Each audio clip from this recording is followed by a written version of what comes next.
चरित्र पुण्यश्लोक अहिल्याबाई होळकर, उनकी ये 320 जन्म जयंती चल रही है। एक उत्कृष्ट राज्यकर्ता जिसकी शील संपन्नता का आदर्श सबके सामने हो, ऐसे एक महिला अत्यंत विपरीत परिस्थिति में राज्य चलाती है, रणनीति के कौशल का परिचय देती है, अपने राज्यों को संभालती ही है, परंतु अखिल भारतीय दृष्टि होने के कारण सारे देश में धर्म संस्कृति का उत्थान हो, इस दृष्टि से जगह जगह मंदिर बनवाती है, घाट बनवाती है, धर्मशालाओं का पुनरुज्जीवन करती है। और इस प्रकार संस्कृति संरक्षण में, धर्म संरक्षण में स्वयं निस्पृह रह के अपने लिए कुछ न करते हुए और एक आदर्श उपस्थित करती है राज्यकर्ता का भी और भारतीय नारी के कर्तृत्व का एक फिर प्रतीक ऐसा उनके जीवन के निमित्त हमारे सामने खड़ा होता है, उनका हम स्मरण करते हैं। ऐसे ही स्वामी महर्षि दयानंद सरस्वती का 200वां जन्म जयंती का वर्ष चल रहा है। हम जानते हैं कि लंबी गुलामी के बाद भारत का जो पुनरुत्थान शुरू हुआ, उस पुनरुत्थान के पीछे जो शक्तियां थी, उनमें से एक स्वामी दयानंद सरस्वती है। लोगों में सही धर्म क्या है, उसका सत्य प्रकाश उनके बुद्धि में जाए, अपने मूल को समझकर काल सुसंगत धर्म का आचरण वो करे और अपने लिए स्वतंत्रता प्राप्त कर ले। इसलिए जनों की जागृति का एक महाप्रयास उन्होंने किया। उसकी प्रेरणा में से आगे चल के भारत के जीवन के सभी क्षेत्रों में कई प्रकार के आंदोलन भी हुए। ऐसा एक पुण्य चरित्र, उनके भी स्मरण का आज वर्ष है। स्वतंत्र देश होना है, देश वैभव संपन्न होना है, तो प्रजा में चारित्र चाहिए। अभी अध्यक्ष महोदय जी ने जिस दैवी गुण संपद का उल्लेख किया, अभयम सत्व संशुद्धि, वही है व्यक्तिगत और सामाजिक चारित्र, राष्ट्रीय चारित्र, जिनके बलबूते देश बड़ा होता है। पाबना में, आज के बांग्लादेश में, उस समय के पूर्व बंगाल में जन्मे श्री श्री अनुकूल चंद्र ठाकुर होम्योपैथी के डॉक्टर थे, आध्यात्मिक साधक थे। उनके माता से ही उनको दीक्षा मिली थी, तो उनके व्यक्तित्व से आकर्षित होकर लोग उनको आकर मिलते थे, अपनी व्यक्तिगत कठिनाइयां बताते थे, उनके हाल पर उनसे चर्चा होती थी। इसी का आगे एक सत्संग आंदोलन बन गया और 1925 में उस आंदोलन का भी विधिवत पंजीयन हुआ। उस आंदोलन का मुख्यालय आजकल देवघर में है। उनकी भी शताब्दी इस वर्ष 2025 में चलेगी। और हम जानते हैं भगवान बिरसा मुंडा के जन्म के 150 वर्ष हो गए। विदेशी वर्चस्व के विरुद्ध, शोषण के विरुद्ध वनवासी समाज में, आदिवासी समाज में बहुत जागृति जिन्होंने की, केवल भाषण देकर नहीं, अपने जीवन को यज्ञ में अर्पण कर दिया और ऐसा उपदेश दिया और ऐसा आचरण हमारे सामने रखा कि हमारे जनजातीय बंधुओं के अस्मिता को, अस्तित्व को, स्वतंत्र भारत में सशक्त होकर अपने योगदान करने को एक पुष्ट वैचारिक और व्यावहारिक आधार उसके कारण प्राप्त हुआ। उनका भी 150वां जन्म जयंती का वर्ष चल रहा है। स्मरण करने का कारण ऐसा है कि ये लोग हमारे सामने मूर्तिमंत उदाहरण है जैसा हमको होना चाहिए। व्यक्तिगत और राष्ट्रीय चारित्र्य, इन्होंने जो किया उसका हमको लाभ हो रहा है, ये बात अलग है। परंतु वो लोग कैसे थे, अलग अलग समय में अलग अलग कार्य क्षेत्रों में उन्होंने काम किया, परंतु सबकी समान बातें कुछ थी। इन सब लोगों ने प्रामाणिकता से, निस्वार्थ बुद्धि से देश हित में, समाज हित में, संस्कृति और धर्म के हित में ही काम किया, अपने लिए कुछ नहीं रखा। निस्पृहता उनका गुण था और निर्भय थे, परिस्थिति की परवाह नहीं की, क्या भुगतना पड़ेगा इसकी कभी चिंता नहीं की। संघर्ष का कर्तव्य उपस्थित हुआ तो पूरे जोर से संघर्ष किया, उसमें आवश्यक जो कठोरता आवश्यक है उस कठोरता का भी वर्ण किया। लेकिन ऐसा होने के बाद भी वो किसी के द्वेष्टा नहीं बने, उन्होंने अपने मन में किसी के प्रति कोई शत्रुता नहीं रखी, सबके प्रति निर्वैर भाव से अपना कर्तव्य वो करते थे। और इसलिए उज्ज्वलशील संपन्न उनका यह जीवन सज्जनों के लिए आधार बना, दुर्जनों को उनके कर्तृत्व की धाक बनी। इस प्रकार की समाज में शक्ति जब खड़ी हो जाती है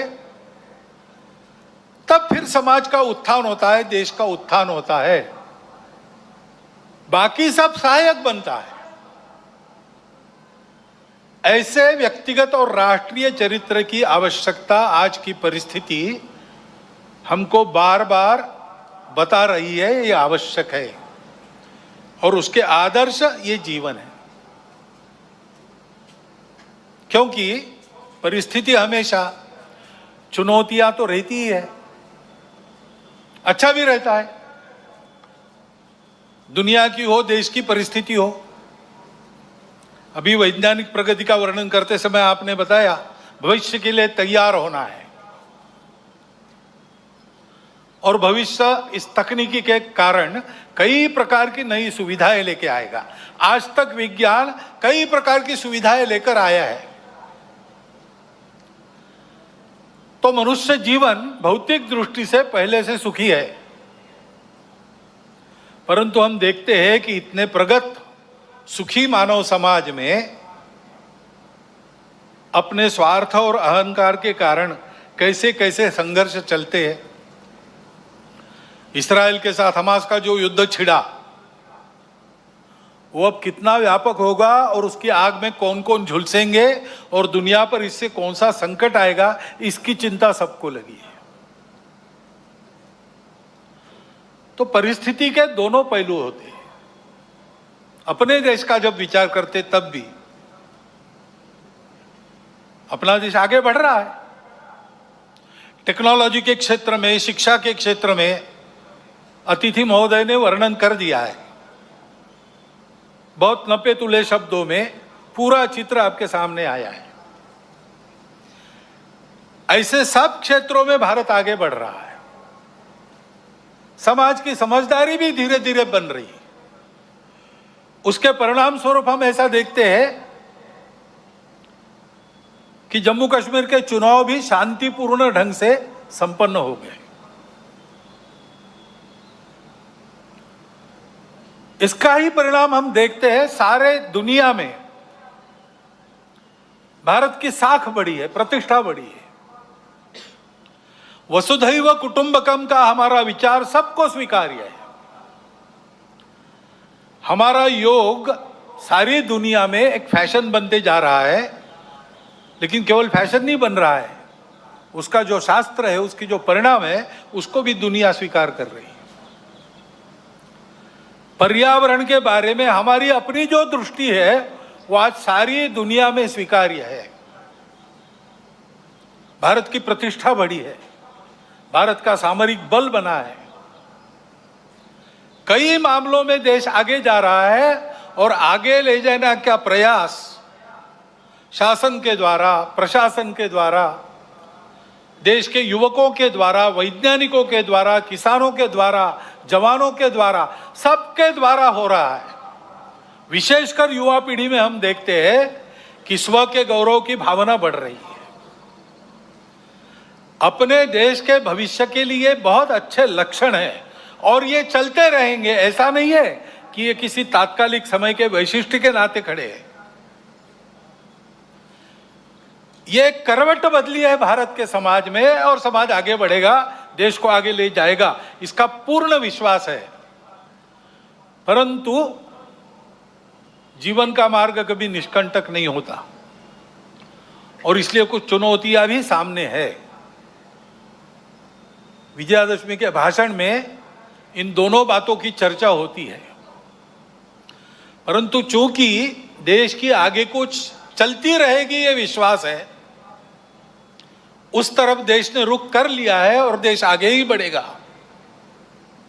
उसकी चर्चा इस भाषण में आज मैं कम करने वाला हूं। एक चुनौती ऐसी ध्यान में आती है जिसका विचार हम सबको करना चाहिए, क्योंकि वो केवल हमारे सामने यानी संघ के सामने चुनौती नहीं है, केवल हिंदू समाज के सामने नहीं है, केवल भारतवर्ष के भी सामने नहीं है, पूरे दुनिया में वो चुनौती उठ रही है। उसको हमको समझना होगा, क्योंकि बहुत मायावी रूप धारण करके वह चुनौती आगे चलती है। इसलिए उसकी चर्चा करना मुझे आवश्यक लगता है। भारत आगे बढ़ रहा है, लेकिन भारत आगे न बढ़े ऐसा चाहने वाली शक्तियां भी दुनिया में है, जिनके निहित स्वार्थ मार खाते हैं भारत के प्रमुखत्व के कारण। वो अपेक्षा तो यही है कि उनका विरोध होगा, तरह तरह की चालें वो चलेंगे, भारत को दबाने का, एक विशिष्ट मर्यादा के अंदर ही बढ़ने देने का प्रयास करेंगे। वैसा हो भी रहा है, क्योंकि आखिर अभी तक भारत छोड़कर बाकी विश्व ने अपने स्वार्थ की बलि देकर भी दुनिया को बड़ा करने का मार्ग पकड़ा नहीं है। हम ये करते हैं, आज भी कर रहे हैं, सबको मदद करते हैं।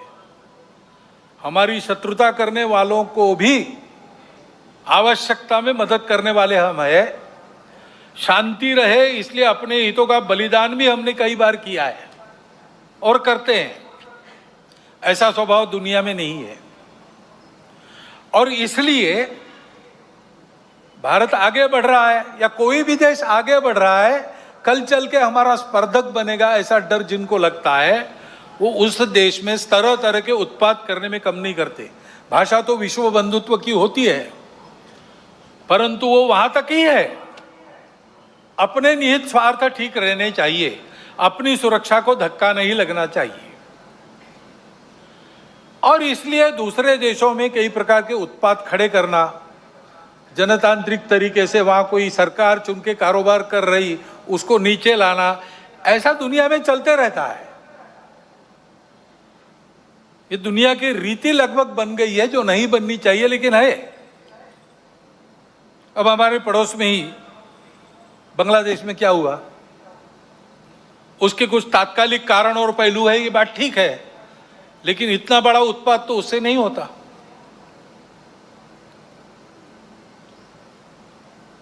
वो कारण, उनकी चर्चा जिनका विषय है वो करें, परंतु दो बातें ध्यान में आती है। पहली बात है कि उस उत्पाद के कारण वहां के हिंदू समाज पर जो अत्याचार बार बार होते हैं, उस परंपरा को फिर से दोहराया गया।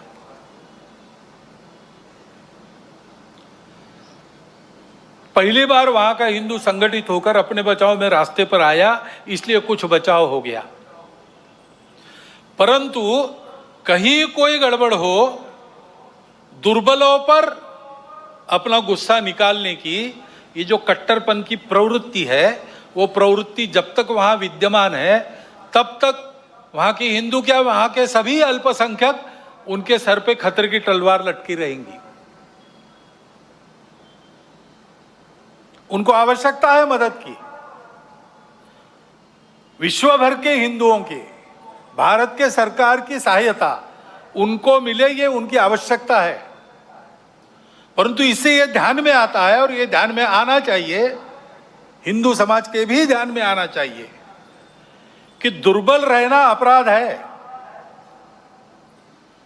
हम अगर दुर्बल है, असंगठित है, तो उसका मतलब हम अत्याचार को निमंत्रण दे रहे हैं। निमित्त कुछ नहीं चाहिए, हम दुर्बल है, यह निमित्त पर्याप्त है। और इसलिए जहां कहीं भी हम हैं वहां संगठित रहना, सशक्त रहना, किसी से शत्रुता नहीं करना, हिंसक नहीं बनना, योगदान देने वाले बनना, परंतु इसका अर्थ दुर्बल रहना नहीं, अशक्त रहना नहीं। इसको हमको करना ही पड़ेगा। लेकिन दूसरी बात है हमारे सबके ध्यान देने की। अब वहाँ चर्चाएं ऐसी चलती है बांग्लादेश में कि भारत से हमको खतरा है, और भारत से खतरा है इसलिए पाकिस्तान को साथ लेना चाहिए, वही हमारा प्रामाणिक मित्र है। और दोनों मिलके, क्योंकि उनके पास न्यूक्लियर वेपन्स है, हम भारत को रोक सकते हैं। जिस बांग्लादेश के निर्माण में भारत की पूरी सहायता हुई, जिस बांग्लादेश के साथ भारत ने अब तक कोई वैरभाव रखा नहीं, आगे भी नहीं रखेंगे, उस बांग्लादेश में ये चर्चाएं हो रही है। ये चर्चाएं कौन करा रहा है? ऐसे वर्णन, नैरेशंस वहां पर चले, ये किन किन देशों की हित की बात है? ये तो देखने वाले, सोचने वाले समझते हैं, नाम लेने की आवश्यकता नहीं। हमारे देश में भी ऐसा हो, ये इच्छा है, क्योंकि भारत बड़ा बनेगा तो सब स्वार्थ के दुकान तो बंद हो जाएंगे, और इसलिए भारत का ये सामर्थ्य न बने, ऐसे उद्योग चल रहे हैं। Deep state, wokeism, cultural Marxism, ऐसे शब्द चर्चा में बहुत है। पिछले साल भी मैंने उल्लेख किया था। कुछ लोगों ने कहा था कि अपने यहाँ तो है ही नहीं। ऐसा नहीं है, अपने यहाँ है, बहुत पहले से है। क्योंकि केवल भारत नहीं, सभी सांस्कृतिक परंपरा के विरुद्ध ये विचार जाता है। परंपरा से दुनिया में कहीं भी कोई भी समाज जीवन में जो मंगल है, भद्र है, ऐसा मानता है, उसको ध्वस्त करना ये इनके कार्य प्रणाली का अंग है। और ये करने के लिए पहला सूत्र उनका होता है, इन्वेड द इंस्टीट्यूशंस, संस्थाओं को कब्जे में लो। शिक्षा संस्थान है, विद्यापीठ है, शिक्षा व्यवस्था है, माध्यम है, बौद्धिक जगत है, इन सब पर अपनी पकड़ कायम करके उनके द्वारा समाज में विचारों की विकृति का प्रसार करना, विचारों को बिगड़ना, अपनी परंपरा के प्रति, अपने स्वत्व के प्रति अश्रद्धा से उत्पन्न करना। हम ही अपने लोगों को गाली दे, हम ही अपने बातों को तुच्छ माने, उनकी लज्जा करें, इस प्रकार का वातावरण पैदा करना। इतना बड़ा समाज है, उसकी कई विविधताएं हैं, उन विविधताओं को अलगाव में परिवर्तित करना नहीं है। वहां कोई जबरदस्ती विविधता आरोपित करके हम विविध है इसलिए हम अलग है, हम विविध है इसलिए हम एक नहीं है, हमारे स्वार्थ अलग है, ऐसा नैरेशन देना। इतना बड़ा समाज है, छोटी मोटी समस्याएं सबकी रहती है, बड़ी समस्याएं भी रहती है। समाज की स्थिति में सब कुछ ठीक ही रहता है ऐसा नहीं, सुधारने का भी बहुत कुछ होता है, तो कई अन्याय चलते रहने वाले रहते हैं। इन सबको लेकर एक असंतोष उत्पन्न करना, संघर्ष उत्पन्न करना, टकराव की स्थिति उत्पन्न करना, लोगों को उग्र बनाना, व्यवस्था, कानून, सत्ता, प्रशासन, इन सब के प्रति अश्रद्धा, अनादर का व्यवहार सिखाना, इससे उस देश पर बाहर से वर्चस्व चलाना आसान होता है। पहले जैसा आपस में युद्ध करना अब आसान नहीं है। अब युद्ध इस प्रकार से होता है, इसको मंत्र विप्लव कहते हैं अपने परंपरा में। ऐसा मंत्र विप्लव चल रहा है। और ऐसी भ्रम की स्थिति में उनको देश के अंदर भी कभी बार साथी मिल जाते हैं, जाने अनजाने। प्रजातांत्रिक देश है अपना, अनेक दल रहेंगे, उनकी स्पर्धा चलेगी, ये प्रजातंत्र की पद्धति है। लेकिन समाज में ये अलगाव टकराव देश की एकता एकात्मता, देश के वैभव संपन्न होने के प्रयास से बड़े बन गए, अथवा दलों के स्वार्थ समाज की सद्भावना और राष्ट्र की एकात्मता को गौण बनाकर चलाए गए, तो फिर किसी एक का पक्ष लेके उनके पीछे खड़ा रहना, खुद मैदान में नहीं आना, अल्टरनेट पॉलिटिक्स ऐसा कहते हैं, पर्यायी राजनीति, उसके आड़ में अपना ये एजेंडा और ये पद्धतियां चलाती है। और ये मैं कोई कॉन्स्पिरेसी थियरी नहीं बता रहा हूं, पुस्तकें निकल रही है पाश्चात्य देशों से वहां की परिस्थिति के बारे में। पाश्चात्य जगत के अनेक प्रगत देशों में इस मंत्र विप्लव के परिणाम स्वरूप जीवन की स्थिरता, शांति और मांगल्य संकट में पड़ा हुआ उनको अनुभव होता है, हमको भी दिखाई देता है। और भारत के चारों ओर विशेषकर सीमावर्ती प्रांतों में इस प्रकार के कारस्थानों के चलते क्या क्या हो रहा है हम देख सकते हैं। समय पर हमको जागना है। हमारा देश सांस्कृतिक एकात्मता के अधिष्ठान पर खड़ा है। अंडरलाइंड कल्चरल यूनिटी, ऐसा हमारे संविधान निर्माताओं ने भी अन्यत्र भाषणों में कहा है। और नैतिक विचारों का, अध्यात्म के सत्य का एक बलशाली अधिष्ठान हमारे समाज की स्थिरता को, आपस के संबंधों को, व्यक्तिगत और राष्ट्रीय व्यवहार को मिला है। इन आधारों को नष्ट करने के कुप्रयासों को समय के पूर्व हमको रोकना पड़ेगा। उसके लिए समाज को प्रयास करने पड़ेंगे। एक ऐसा राष्ट्रीय नैरेटिव चलाना पड़ेगा, उसके लिए योजना बनानी पड़ेगी। कानून संविधान की मर्यादा में रहते हुए, अपने सांस्कृतिक अधिष्ठान पर पक्का रहते हुए हमको इसकी योजना बनानी पड़ेगी। क्योंकि समाज को सुरक्षित रखने के लिए इसी का उपयोग होगा। संस्कारों का क्षरण इन विभेदकारी ताकतों को पुष्ट करता है, और वो बलवान होती है तो वो भी संस्कारों के क्षरण का कारण बनती है। और हम देख रहे हैं कि भारतवर्ष में इस प्रकार का मनोवचन कर्मों पर कुप्रभाव निर्माण हो रहा है। क्योंकि अब कोई बात छिपी रहती नहीं, मीडिया सर्वत्र पहुंचता है। बड़ों के साथ बच्चों के हाथ में भी मोबाइल है। मोबाइल पर वो क्या देख रहे हैं, उनको क्या दिखाया जा रहा है, इस पर कोई नियंत्रण नहीं है। घर में क्या देखना नहीं देखना, इस प्रकार का विवेक नहीं मिल रहा है। ऐसी स्थिति में घर परिवारों में ये नियंत्रण स्थापित करना और अपनी विधि व्यवस्था में भी इसके व्यवस्था के लिए, कोई इसके नियंत्रण के लिए कानून बनना, इसकी आवश्यकता है। क्योंकि इन संस्कार भ्रष्टता के कई प्रकार के कुपरिणाम है।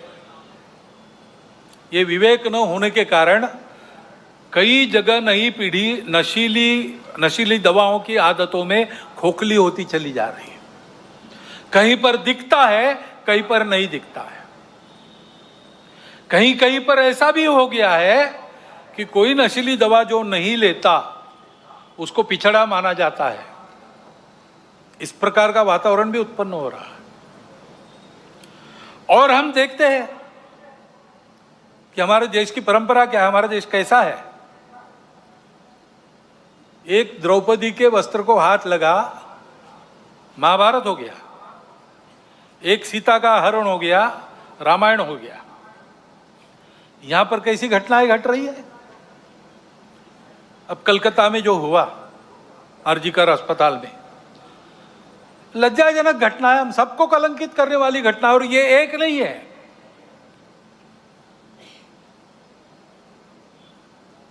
घटनाएं होती है, उसका नियंत्रण वगैरह करना, जैसे वहां खड़े हो गए समाज के सब लोग डॉक्टर लोगों के साथ, घटना होने ही नहीं देना, इसलिए चौकन्ना रहना चाहिए, सुरक्षा देनी चाहिए।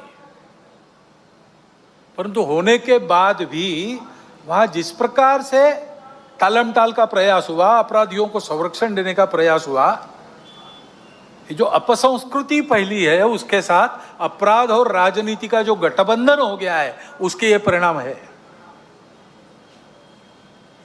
हमारी सांस्कृतिक देन है ये दृष्टि जो कहती है मातृवत परदारेश, पराई स्त्री माता समान है, जिनसे प्रबोधन प्राप्त होता है, परिवार में अपने परिवार के जनों से प्राप्त होता है, और माध्यमों के द्वारा जाने अनजाने समाज इनसे ग्रहण करता है। वहां यह भान रहना चाहिए कि हम क्या परोस रहे। वहां अगर इसका भान नहीं रहा, इन मूल्यों का तिरस्कार हुआ, उपेक्षा हो गई, तो फिर वो महंगा पड़ेगा। और इसलिए वहां पर इसका भान रहे और मूल्यों का प्रबोधन हो, इसके लिए हमको व्यवस्था करनी पड़ेगी। ये जो परिस्थिति सारी चल रही है, उसमें हम देखते हैं कि सारे खतरे संस्कार भ्रष्टता के कारण और आपस में अलगाव की हवा बहती है, उसमें बह जाने के कारण देश में सर्वत्र आप देखिए, सीमा से लगे पंजाब है, जम्मू कश्मीर है, लद्दाख है, समुद्री सीमा पर केरल है, तमिलनाडु है, और बिहार से मणिपुर तक पूरा पूर्वांचल है, अस्वस्थ है। मूल कारण यही है, इन प्रदेशों में ये सारी परिस्थिति उपस्थित है। और फिर ये भी हम देखते हैं कि कट्टरपन को उकसाकर उपद्रव किए जाते हैं, ये भी परिस्थिति है। बहुत सारे असंतोष के कारण इतने बड़े समाज में हो सकते हैं। ट्रैफिक जाम हो गया तो वो भी असंतोष का कारण बनता है। असंतोष को व्यक्त करने के रास्ते भी हमारे संविधान ने बताए हैं। प्रजातांत्रिक रीति से हमको जो अच्छा नहीं लगता उसका विरोध हम कर सकते हैं, करना भी चाहिए। अगर अपने को अच्छा नहीं लगता तो चुप रहो, ऐसा कोई नहीं कह सकता।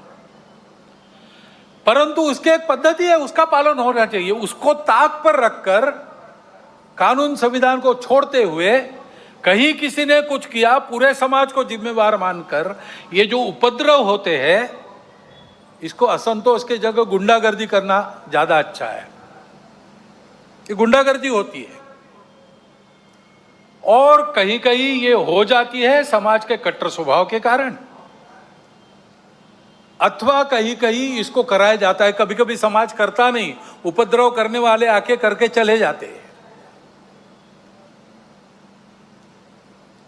पूज्य बाबा साहब आम्बेडकर साहब ने इसी के प्रति हमको सचेत किया था। संविधान समिति ने जब संविधान अर्पण किया, संसद में बाबा साहब के 2 भाषण हुए, उसमें एक में उन्होंने उल्लेख किया है इन बातों को। उन्होंने ग्रामर ऑफ अनार्की, अराजकता का व्याकरण कहा है। अब ये इशारा हमको मिल चुका है, हम लेकिन ऐसा करते हैं। अभी गणेश उत्सव के पथराव विसर्जन के जुलूसों पर हुआ, क्यों हुआ? कोई कारण नहीं था। ऐसी बातों का नियंत्रण त्वरित करना प्रशासन का काम है। कहीं करते हैं, कहीं थोड़ी ढिलाई भी दिखती है, परंतु प्रशासन आते तक तो समाज को भुगतना पड़ता है। तो इसलिए समाज को तैयार रहना चाहिए, सावधान रहना चाहिए, तैयार रहना चाहिए। गुंडागर्दी नहीं चलने देनी है। गुंडागर्दी को किसी का सैंक्शन नहीं है, और गुंडागर्दी किसी की भी हो वो क्षम्य नहीं है। अपना और अपनों का प्राण और चीज वस्तु इसकी रक्षा करना ये अपना अधिकार है, मूलभूत अधिकार है। बातें प्रशासन को, पुलिस को करनी है, उनको ही करनी देनी चाहिए। उनके आते तक अपने प्राण को बचाना, अपनों के प्राणों को बचाना ये अपना अधिकार है। उसके लिए समाज को सजग रहना पड़ेगा। सजगता से होगा ही नहीं, हो गया तो सन्नद्ध भी रहना पड़ सकता है। भाई वर्णन सारा किसी को लड़ाने के लिए नहीं कर रहा हूं, डराने के लिए भी नहीं कर रहा हूं। ये परिस्थिति है, दूसरी भी है, अच्छी परिस्थिति भी है, अच्छी बातें भी हो रही। हमको इस परिस्थिति में से जाना है, और इसलिए क्योंकि हम सबकी इच्छा है अपना देश एकात्म हो, सारे झगड़े समाप्त हो, अपना देश बड़ा बने, सबकी इच्छा है, सबका कर्तव्य भी है। और इसलिए समाज की एक विशिष्ट प्रकार की स्थिति चाहिए, विशिष्ट दिशा में प्रयासों की आवश्यकता रहती है। समाज स्वयं जगता है, अपना पुरुषार्थ करता है, तब महापुरुष, संगठन, संस्थाएं, प्रशासन, शासन ये सब सहाय्य कार्य होते हैं। समाज की स्वस्थ स्थिति से सारे उपद्रव टल जाते हैं। जैसे इम्यूनिटी कम होने के बाद रोग आते हैं, स्वस्थ अवस्था शरीर की ढलती है, बीमारियां बाद में घेरती है, और बीमारियां भी स्वस्थता को नष्ट करती है। और इसलिए यह स्वस्थ अवस्था समाज की सशक्त अवस्था, यानी समाज की संगठित अवस्था है। समाज को सशक्त रहना चाहिए, संगठित रहना चाहिए, क्योंकि दुर्बलों की परवाह देव भी नहीं करते। अश्वम नैव गजम नैव व्याघ्रम नैव च बलि किसकी देनी यज्ञ में चर्चा हुई। कहते हैं क्या घोड़े की? नहीं, वो तो लात मारेगा। हाथी? नहीं, बहुत बड़ा है। शेर? नहीं बाबा, वो तो बिल्कुल नहीं। फिर किसको? तो बकरे को काटो, कुछ नहीं कर सकता। देवो दुर्बल घातका। और इसलिए इस स्वस्थता को, संगठित को उत्पन्न करने के लिए संपूर्ण समाज में कुछ विषय हम शताब्दी वर्ष के पश्चात ले जाएंगे। अभी 1.25 साल शुरू हुआ है, वो पूरा होगा 1925 में। उसके बाद साल भर शताब्दी वर्ष का कुछ चलेगा। उसके बाद समाज में हम विषय लेने जाने वाले हैं। समाज के स्वस्थ स्थिति की पहली शर्त है सामाजिक समरसता और सद्भावना। इसके बिना संगठन संभव नहीं। और इसलिए इन बातों को ले जाना है। लेकिन ये बात ले जानी है, कार्यक्रम ले जाने से नहीं होता। कुछ प्रतीकात्मक कार्यक्रम कर लिए तो समरसता सद्भावना नहीं आती है। व्यक्तिगत स्तर पर, पारिवारिक स्तर पर काम करना पड़ता है। समाज के सभी वर्गों में व्यक्तियों की और कुटुंबों की मित्रता होनी चाहिए। मैं जितने दायरे में घूमता हूं, काम करता हूं, वहां के सब प्रकार के रहने वालों में मेरे मित्र होने चाहिए। मेरे परिवार के मित्र कुटुंब वहां सब प्रकार के रहने वालों में होने चाहिए। भाषा विविध है, पंथ संप्रदाय विविध है, खान पान रीति रिवाज सब अलग अलग होने के बाद भी ये कुटुंबों की और व्यक्तियों की मित्रता, यही समाज में समरसता लाती है। प्रबोधन करने के लिए बाकी सब काम आता है, आचरण करने के लिए ये प्रत्यक्ष मित्रता चाहिए। और जहां जहां लोगों को समझाना संभव है, अपनी इतनी साख है, वहां समझा के पर्व त्योहार सबके होने चाहिए। ये विषमता इतनी विचित्र हो गई कि हमने अपने संतों को, देवों को, सबको बांट लिया।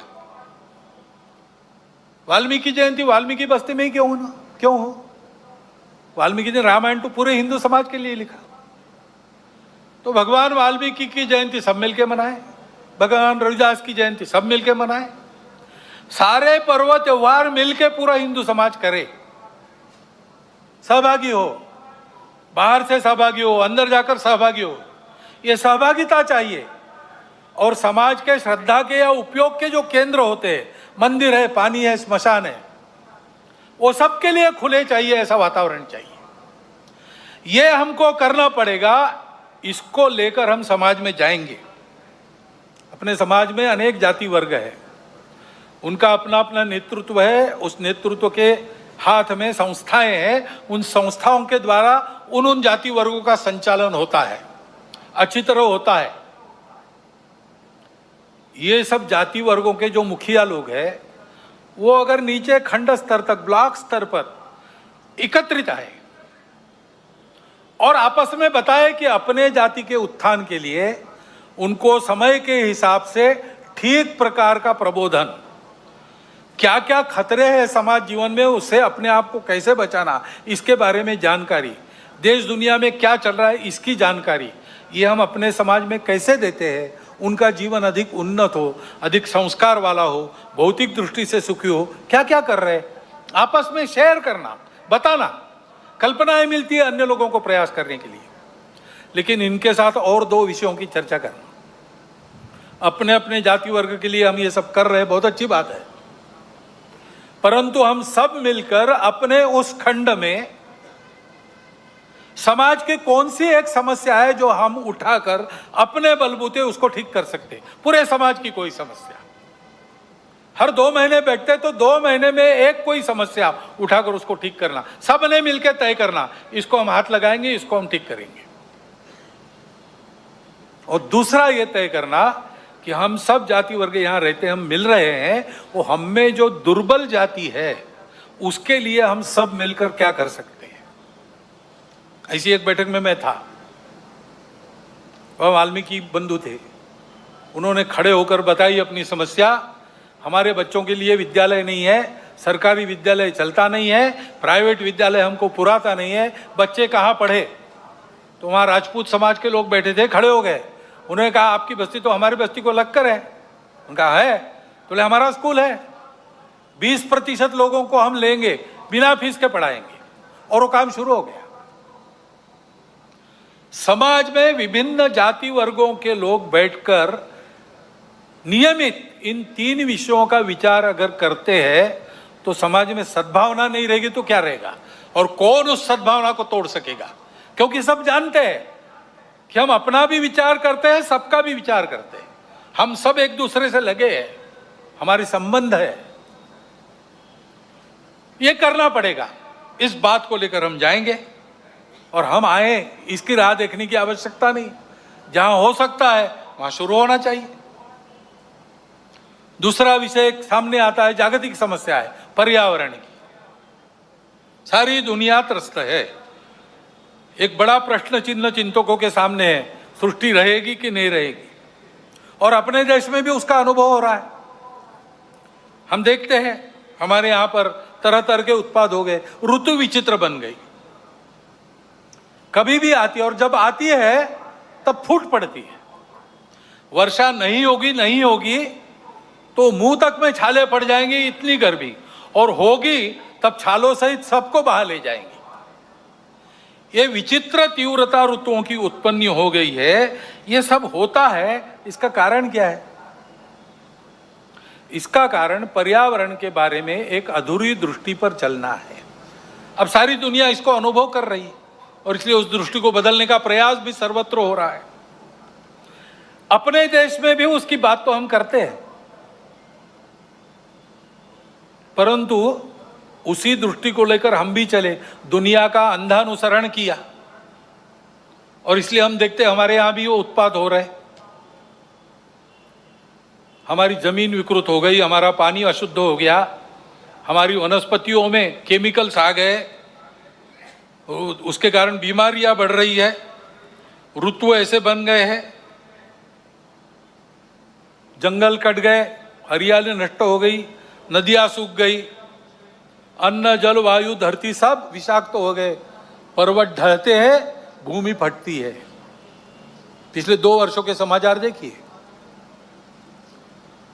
तो इस विचार को बदल के हमको अपने विकास पथ को सही, जो अपना परंपरागत पूर्ण विचार है, जो पर्यावरण के प्रति कृतज्ञता रखता है, मित्रता रखता है, उसके आधार पर कई प्रकार की अपनी पद्धतियां,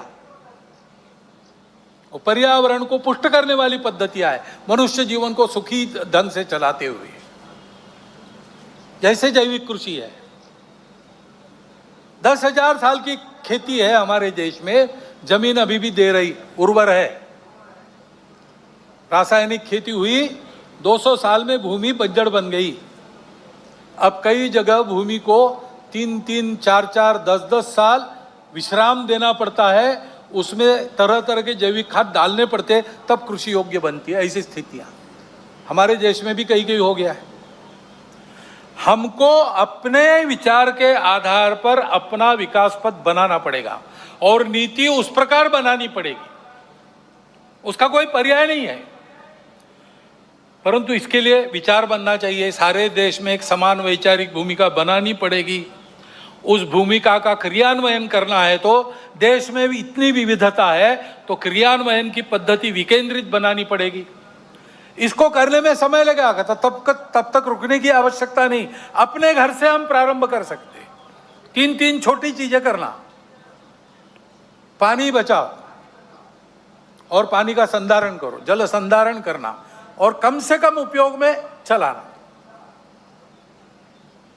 फालतू जाने नहीं देना पानी।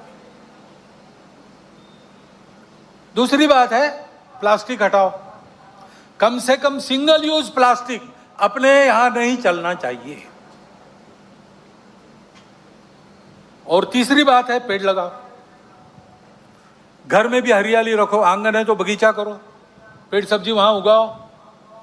नींबू का पेड़ हो सकता है, सीताफल का पेड़ हो सकता है, छोटी मोटी सब्जियां हो सकती है, पालक मेथी ये सब हो सकता है, छोटे से आंगन में भी हो सकता है, गमलों में भी वो खेती हो सकती है, छत पर भी खेती हो सकती है। घर की हरियाली बढ़ाओ और अपने गांव की, शहर की, मोहल्ले की हरियाली बनाने के लिए वृक्षारोपण करो। और कोई भी वृक्ष मत लगाओ, परंपरा से उस आबो हवा में मनुष्य जीवन को जो धारण करते हैं ऐसे वृक्षों का ज्ञान अपने यहाँ है, वो लगाओ। कई पेड़ हमने फैशन के नाते लगाए, विदेशों से आयात करके लगाए, अब उनको काटने की आज्ञा सरकार दे रही है, क्योंकि उसके कारण मदनपल्ली गया था, कुछ पेड़ लगे थे, ये पेड़ काटने को कहा है सरकार ने। क्यों कहा है भाई? अच्छे तो घने पेड़ है, इस पर पंछी नहीं बैठता और इसकी हवा में आने वाले को विकार होते हैं, विषारी हवा है, ऐसे पेड़ हम क्यों लगाए? हमारे यहाँ पेड़ है परंपरा से, नीम का पेड़ इतना गुणकारी है, ऐसे पेड़ है। वृक्षारोपण करना, ये करते हैं तो नीतिगत प्रश्नों के संबंध में हल करने में जो समय लगेगा, विलंब होगा, उस बीच नुकसान तो कम होगा या थम जाएगा, यह हमको करना चाहिए। दूसरी बात आती है संस्कार क्षरण की चर्चा हमने की। संस्कार शिक्षा से मिलते हैं। शिक्षा 3 जगह से होती है। एक अपना घर है, घर में सांस्कृतिक मूल्यों का प्रशिक्षण होता है, घर के वातावरण से, घर के लोगों के आचरण से। ये जो कहा मैंने, मातृवत परदारेषु परद्रव्येषु लोष्टवत आत्मवत सर्वभूतेषु, आज की हवा बिल्कुल उल्टी चलती है ना। तुम ही सब कुछ हो, इंडिविजुअलिज्म। यहां कहते हैं आत्मवत सर्वभूतेषु, मेरे जैसे सब लोग हैं, जिससे मुझे खराब लगता है दूसरों के साथ नहीं करूंगा, पैसा शॉर्टकट से नहीं लूंगा, पसीने का कमाऊंगा वही खाऊंगा, दूसरों का पैसा मिट्टी का ढेला है मेरे लिए। परद्रव्येषु लोष्टवत और मातृवत परदारेषु। ये प्रशिक्षण कहाँ होता है? सबसे पहले अपने घर में होता है, बचपन से होता है। घर का वातावरण वैसा करना, घर के सब लोगों को वैसा व्यवहार रखना चाहिए, अपने कुटुंब में इसकी चर्चा करते रहनी चाहिए, वैसा वातावरण बनाना चाहिए। शिक्षा नीति में ये आना चाहिए। नई शिक्षा नीति में इसका प्रयास चल रहा है।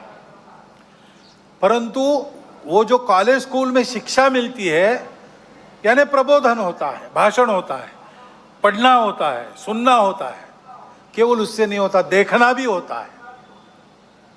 शिक्षा में जो पढ़ाया जा रहा है उसका मूर्तिमंत उदाहरण शिक्षक प्राध्यापक होने चाहिए। वहां से प्रारंभ करना पड़ेगा, उनके प्रशिक्षण का कोई तरह का ढूंढना पड़ेगा। लेकिन ये ध्यान रखना, शिक्षा तो बाद में आती है। आयु के 3 साल से लेकर 12 साल तक की घर के वातावरण से और घर में होने वाले संवाद से मनोभूमिका बनती है, आदमी उसी दिशा में आगे बढ़ता है। इसलिए घर और ऐसे शिक्षा संस्थान, उसके साथ साथ सामाजिक वातावरण, समाज में जिनको देखकर लोग चलते हैं, यद्यदाचरति श्रेष्ठ तत्तदेवेतरो जनः महाजनो येन गतस्स पंथा, कई उक्तियां हैं। समाज के प्रमुख लोग जैसा चलते हैं वैसा सब लोग करते हैं, विचार करने की झंझट में नहीं करते पड़ते, उनकी वो क्षमता नहीं, वो समझते भी नहीं। तो जिनको बड़ा माना जाता है, जो लोकप्रिय है, जो प्रभावी है, वो जैसा कहेंगे करेंगे, वैसा कहते करते हैं लोग। उनको ये चिंता करनी चाहिए, समाज के मन को गढ़ने वाले माध्यमों को इसकी चिंता करनी चाहिए कि हमारे करने में से समाज की धारणा करने वाले, समाज में भद्रता, मांगल्य कायम रखने वाले मूल्यों का पोषण होना चाहिए। कम से कम उसको धक्का लगे ऐसा कुछ नहीं करना चाहिए। जिस प्रकार की बातें आती है ओटीटी प्लेटफॉर्म्स वगैरह पर, बताना भी अभद्रता होगी, इतना विभत्स होता है। और इसलिए मैंने कहा कि इसका कानून से भी नियंत्रण होने की आवश्यकता है, बहुत आवश्यकता है। जो संस्कार भ्रष्टता था, एक बड़ा कारण वो भी है। और इन्हीं संस्कारों का जीवन में प्रकटीकरण जब होता है तो उसका एक दूसरा पहलू है हमारा सामूहिक जीवन, सामाजिक जीवन, नागरिकों का जीवन। हम लोगों को देश में साथ में रहना है, साथ में रहना है तो ठीक से चलना आना चाहिए ना। अभी आपने देखा यहाँ कीचड़ फैला था, उसमें चलना संभव नहीं था, चलते फिसल जाते, ठेला ठेली होती, चलने का कार्यक्रम रद्द कर दिया। क्योंकि बाजार में चलना अलग बात है, वहाँ कोई किसी का रहता नहीं, अपना अपना काम करने आता है, चले जाता है, तो भीड़ रहती है, ठेला ठेली होती है, सब होता है। लेकिन ठीक से चलना है तो मिलके चलने का शास्त्र रहता है, मिलके चलने के नियम होते हैं। देशकाल परिस्थिति अनुसार परिवर्तन भी होता है। आज 2 पथ संचलन होने वाले थे, एक करना पड़ा, एक उसमें 6 कतारों में चलने वाला था, सबको 4 में चलना पड़ा, क्योंकि वर्षा के कारण एक परिस्थिति आई। ऐसे परिवर्तन होते रहते हैं, लेकिन अपने समय में जो भी नियम है साथ चलने के, उसका पालन करना चाहिए। नागरिक अनुशासन होता है, कई प्रकार के कर बिल भरने पड़ते हैं, समय पर भरना चाहिए। दीनदयाल जी ट्रेन में जा रहे थे, ट्रांजिस्टर बंद कर दिया, सामने वाले को कहा कि आपके पास ट्रांजिस्टर लगाओ, मुझे वार्ता न्यूज़ सुननी है। सामने वाले ने कहा अभी तो आपने बंद किया आपका, तो मैंने इसलिए बंद किया कि अभी इसका लाइसेंस रिन्यू करना बाकी है, अभी इसका लाइसेंस समाप्त हो गया, रिन्यू करने के बाद मैं लगाऊंगा, तब तक कृपया आपका दीजिए। दीनदयाल जी बड़े व्यक्ति थे, नेता थे, भारतीय जनसंघ के अध्यक्ष थे। वो ये नहीं करते तो उनको कोई कुछ कहता नहीं, लेकिन उन्होंने इसका ध्यान रखा। गलती से एक बार सब्जी वाली को खोटा पैसा चला गया, वापस आए कार्यालय से, सारा खुर्दा ढूंढ के वो खोटा पैसा वापस लिया, खरा पैसा दिया, खोटा पैसा नदी में फेंक कर आए, क्योंकि दूसरा कोई उसका उपयोग न करे। ये आचरण, ये समाज के नियम होते हैं, राहदारी के नियम होते हैं। कैसे चलना, कितना स्पीड, लाल बत्ती, हेलमेट, सारी बातें, इन सबका ठीक से पालन होना चाहिए, श्रद्धापूर्वक पालन होना चाहिए, अक्षरशः और भाव ध्यान में रखकर भी। और ऐसे ही अपने पूरे देश को एक चलने का अपना अनुशासन है, अपना संविधान। वो संविधान हम सब लोगों ने अपने लिए धारण किया है। संविधान की प्रस्तावना में पहला वाक्य है, हम भारत के लोग अपने आप को इस संविधान को अर्पण करते हैं। इस भाव के ध्यान में रखना। वो संविधान अपने देश के चलने का अनुशासन है, उस अनुशासन का भी पालन होना चाहिए। और इसलिए उस संविधान के 4 प्रकरण विशेष महत्वपूर्ण है। सबको उसका प्रबोधन मिलना चाहिए, सब में उसकी चर्चा होनी चाहिए।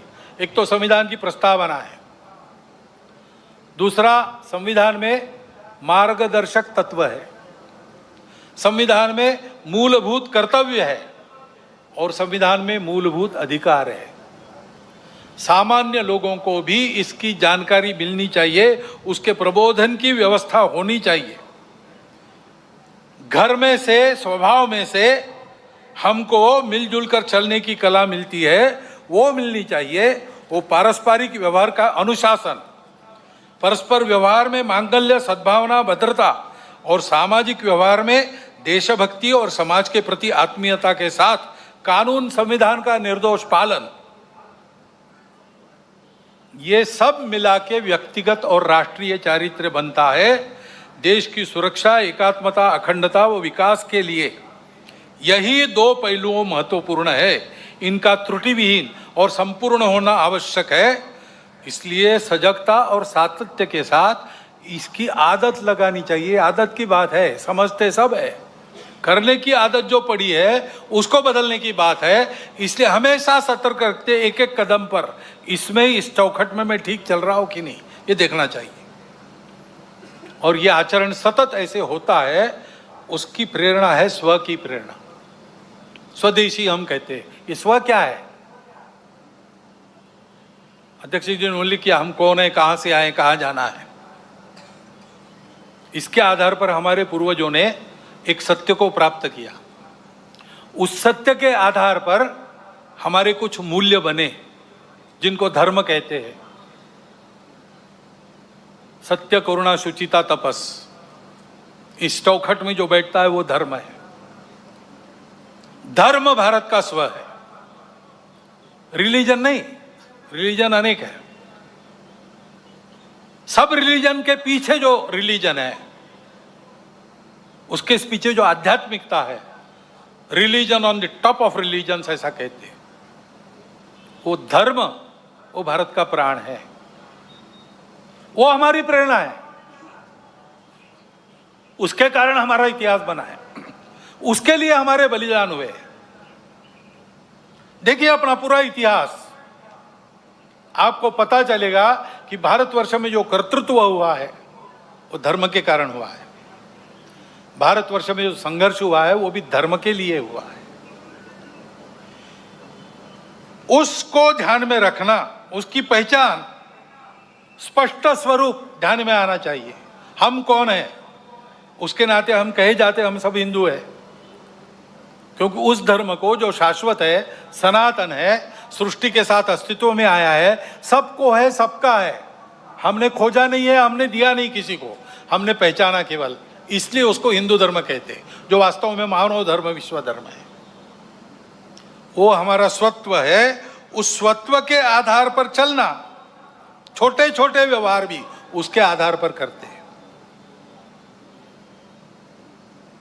उसके गौरव के कारण स्वाभिमान उत्पन्न होता है, और स्वाभिमान हमको बल देता है आगे बढ़ने का। और इसलिए उस स्व के आधार पर छोटे व्यवहार भी करना, जो हम अपने घर में बना सकते हैं, बाजार से नहीं लाना। बाजार से लाना है तो इसलिए लाना कि किसी का रोजगार उस पर चलता है। जो अपने देश में बन सकता है, बाहर से नहीं लाना। देश में नहीं बनता, उसके बिना काम चल सकता है, चलाना। बाहर से लाना ही है, जीवन आवश्यक है, देश में नहीं बनता तो ठीक है, फिर लाइए। देश का जो व्यापार चले, अंतर्राष्ट्रीय व्यापार में तो माल देना भी पड़ता है, माल लेना भी पड़ता है, वहां तो चलेगा। लेकिन वहां अपनी आवश्यकता के अनुसार अपनी शर्तों पर हम खरीदेंगे। सौदा पटेगा तब लेंगे, दबाव में नहीं करेंगे। अपने घर के अंदर अपनी भाषा बोलेंगे। घर के अंदर भाषा, भूषा, भजन, भोजन अपना होना चाहिए। भ्रमण करने के लिए जाते, सारी दुनिया में जाइए, कोई बात नहीं, अपने देश के भी स्थान देखिए, प्रेरक स्थान है, और अपने देशवासियों की स्थिति बताने वाले स्थान है। जाइए वनों में, अपने वनवासी बंधु कैसे रहते हैं, झुग्गी झोपड़ियों में जाइए, वहां कैसे जिया जाता है। प्रेरक स्थानों पर जाइए, किले देखिए, चित्तौड़ का गढ़ देखिए, रायगढ़ देखिए, ये भी जाने के स्थान है। भ्रमण वैसा होना चाहिए और अपना भवन भी वैसा होना चाहिए। ये स्वदेशी का व्यवहार है, उसको आग्रह पूर्वक करना। ये 5 बातें लेके स्वयंसेवक समाज में जाने का विचार कर रहे हैं। समरसता, सद्भावना, पर्यावरण, कुटुंब प्रबोधन, स्वदेशी और नागरिक अनुशासन। और एक बात है जिसको हम सब ने ध्यान में रखने की आवश्यकता है, मन वचन कर्म का विवेक चाहिए। राष्ट्रीय चारित्र का वो एक महत्वपूर्ण पहलू है। अपना देश विविध प्रकार का है और विविध स्थितियों में लोग हैं, इसलिए कोई एक बात देश में होती है वो सबके लिए अच्छी लगेगी इसकी गारंटी नहीं है। कोई कानून बनता है वो सबको जचेगा, नहीं बता सकते, सबको खुश नहीं कर सकता कानून। तो हमेशा कुछ न कुछ तकरार रहेगी, शिकायत रहेगी, विविधताएं हैं। ये विविधताएं अलगाव नहीं है, विशिष्टता है। सृष्टि विविध है, सृष्टि की विशिष्टता है, हमारे देश में भी है। ऐसी बातों को लेकर आपस में लड़ पड़ना ठीक नहीं है। हम संवेदनशील रहते हैं इन सब बातों के प्रति, ठीक भी है, लेकिन उस संवेदनशीलता को प्रकट करने का मार्ग संयम का होता है, असंयम का नहीं होता। कानून और व्यवस्था को धता बताकर अवैध या हिंसात्मक मार्ग से उपद्रव खड़े करना, किसी ने किया पूरे वर्ग को जिम्मेवार मानना, ये गलत है, किसी के लिए ये विहित भी नहीं है। सहिष्णुता, सद्भावना भारत की परंपरा है। असहिष्णुता और दुर्भावना भारत विरोधी और मानव विरोधी दुर्गुण है। इसलिए क्षोभ कितना भी हो, असंयम से बचना चाहिए। मन, वाणी और कृति से किसी की श्रद्धा का, श्रद्धास्पद स्थान का, महापुरुष का, ग्रंथों का, अवतारों का, संतों का अपमान न हो, इसका ध्यान स्वयं के व्यवहार में रखना चाहिए। और अन्य किसी से ऐसा हो गया तो भी स्वयं पर नियंत्रण रखकर ही चलना चाहिए। असंयम के बदले असंयम से संयम निर्माण नहीं होता, बैर से बैर की शांति होती नहीं। संयत व्यवहार करना सीखे, क्योंकि सब बातों के परे, सब बातों के ऊपर महत्व समाज की एकात्मता, सद्भाव और सद्व्यवहार का है। यह किसी भी काल में किसी भी राष्ट्र के लिए परम सत्य है तथा मनुष्यों के सुखी अस्तित्व तथा सहजीवन का एकमात्र उपाय है। और ऐसे चलना है तो शक्ति चाहिए, क्योंकि दुर्बल धर्म का वहन नहीं कर सकते। नायम आत्मा बलहीने न लभ्या, अध्यात्म की साधना बलहीनों को नहीं पटती। ये सारा करना है तो दुनिया में तरह तरह की परिस्थिति है, सशक्त समाज इसको कर सकता है। जो नहीं करते वो अपने आप को कितना भी बलवान बताते होंगे, कुछ दुर्बलता उनके अंदर छिपी है। और इसलिए दुनिया की रीति है, सत्य भी है अपना, दुनिया शक्ति देखती है उसके पीछे की, उसको स्वीकार करती है। बलहीनों को नहीं पूछता, बलवानों को विश्व पूजता। जब भारतवर्ष गिनने लायक बल नहीं रखता था तो हमारे कितने अपमान होते थे, हमारे लोगों को कैसे निकाला जाता था। अब भारतवर्ष की शक्ति बढ़ गई है तो मान भी बढ़ गया है, भारतवर्ष के नागरिकों की प्रतिष्ठा भी बढ़ गई है। भारतवर्ष जितना बड़ा बनेगा उतना उसकी बातें स्वीकार होगी, उसकी बातें सत्य है, सबके लिए है, सद्भावना परिपूर्ण है, परंतु उसका स्वीकार होना है तो शक्ति संपन्न बनना पड़ेगा। ये आज के जगत की रीति है। इसलिए शक्ति की साधना, दुर्बल नहीं रहना, शारीरिक, मानसिक, बौद्धिक सब प्रकार का बल चाहिए, संगठित समाज का बल चाहिए, उसी की साधना राष्ट्रीय स्वयंसेवक संघ करता है।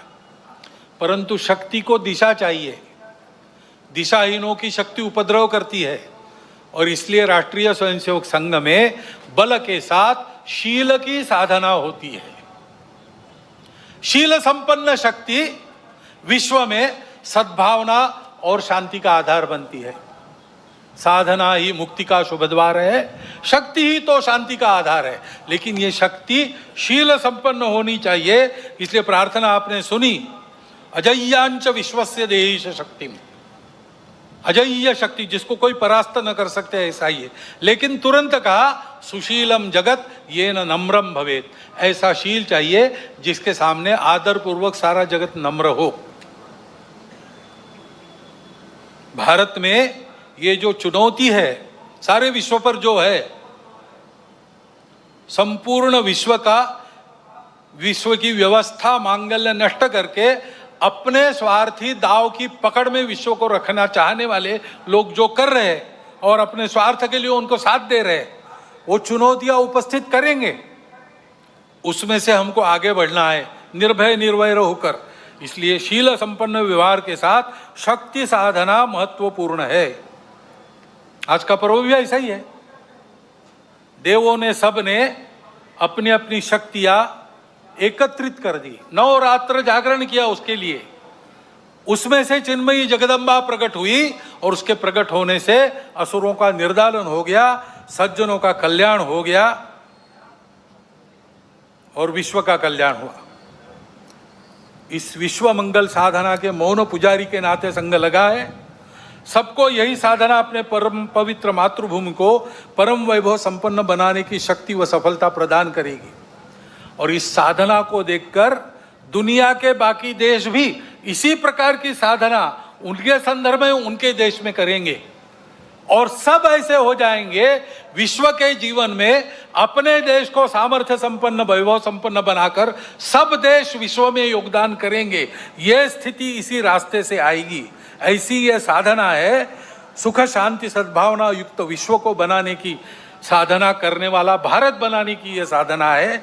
इस साधना में आप सबको मैं निमंत्रित करता हूं और इन पंक्तियों के साथ अपने वाणी को विराम देता हूं। हिंदू भूमि का कण कण होकर शक्ति का अवतार उठे, जल थल से अंबर से फिर अब हिंदू की जय जयकार उठे, जगत जननी का जय जयकार उठे। भारत माता की जय।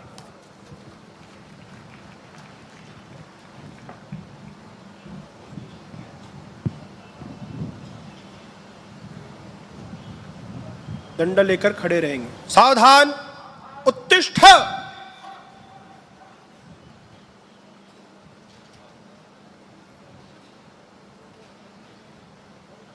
आक्रम। ध्वजावतरण के वक्त सभी उपस्थित नागरिक तथा माता भगिनी अपने अपने स्थान पर खड़े रहेंगे।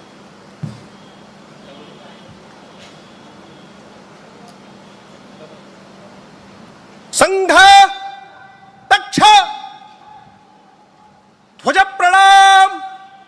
1 2 3।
त्याला विश्रमच आहे तुला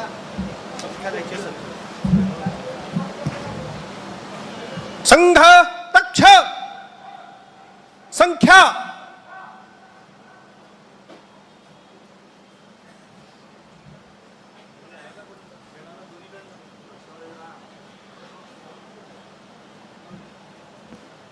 प्रसाद मास्तर आशीष जी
रक्षक येता रक्षक हे कोणाला तरी एका संख्या गणकाला पाठवा संख्या येणारच नाही कधी आपल्याला